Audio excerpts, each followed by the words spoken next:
Домаќинствата да се подготват за неминовно поскапување на цената на струјата. Решение да се најде за најранливите категории на граѓани, порача првиот човек на Европската енергетска заедница, Јанес Копач од Скопје.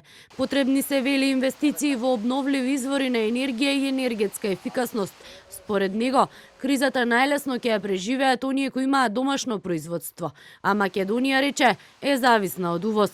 У таквој кризи некако Во таков вид на криза најлесно да се помогне да се преживее на оваа криза е со домашно производство на електрична енергија.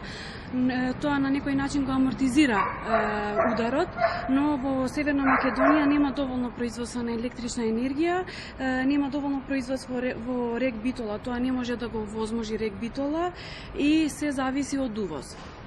Но нема одредено решение, не може да најдеме решение преку ноќ. Првиот човек на регулатор на повтори, поскапувањето ќе биде прецизирано откако големите енергетски компании ќе ги направат набавките. Одреден процент, најмалку 60% треба да обезбеди ЕСМ, а ќе видиме значи колку ќе обезбеди ЕСМ, по која цена и исто така доколку има потреба од увоз на електрична енергија за Евана Холм.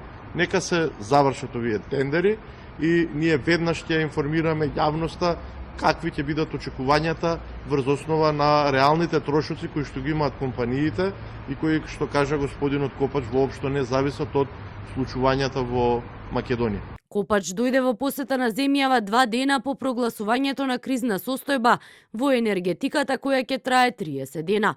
По прогласувањето на кризата, рестрикции на струјата за домаќинствата нема да има. Енергетските компании пак, за да ја одржат ликвидноста, добија 65 милиони евра буџетски пари.